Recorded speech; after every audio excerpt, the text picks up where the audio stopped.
வைங்க இன்றைக்கி பலாக்காய் பிரியாணி தாங்க செய்யலான்னு சொல்லிட்டு பலாக்காய் ஒன்று வாங்கிட்டு வந்தோம், பிஞ்சு பலாக்காய்.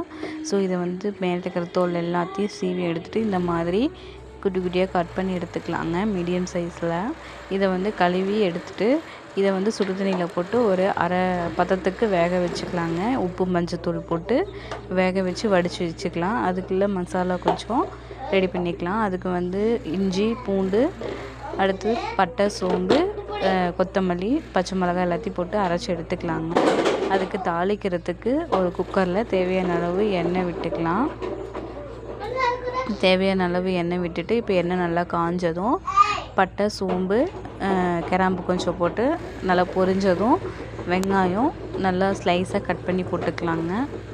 இப்போ வெங்காயம் நல்லா பொரிஞ்சதும் பச்சை மிளகாய் சேர்த்துக்கலாம்.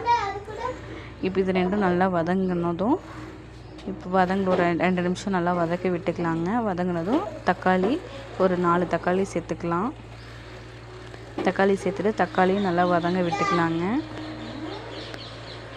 ஸோ இப்போ தக்காளி நல்லா வதக்க விட்டுட்டு இப்போ நம்ம அரைச்சி வச்சுருக்க பேஸ்ட் இது கூட சேர்த்துக்கலாம்.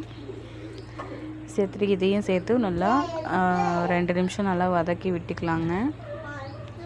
வதக்கி விட்டு இதுக்கு மசாலா கொஞ்சம் சேர்த்துக்கலாம். கரம் மசாலா, மிளகாய்த்தூள், அடுத்தது தனி மிளகாய்த்தூள் எல்லாத்தையும் சேர்த்துட்டு ஒரு 2 நிமிஷம் நல்லா வாசம் போகிற அளவுக்கு நல்லா வதக்கி விட்டுக்கலாம்.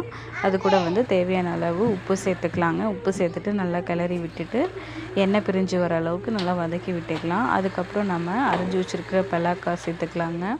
சேர்த்துட்டு இப்போ இது எல்லாத்தையும் ஒன்றா நல்லா மசாலாலையும் நல்லா வேக வச்சுக்கலாங்க. அதுக்கப்புறம் தேவையான அளவு தண்ணி விட்டுக்கலாம். 1 டம்ளர் அரிசிக்கு 2 டம்ளர் சேர்த்துட்டு அது கூட வந்து புதினா தழை கொஞ்சம் போட்டு நல்லா கொதிக்க விட்டுக்கலாம். இப்போ தண்ணி நல்லா கொதித்து வந்ததும் அரிசி சேர்த்துக்கலாங்க.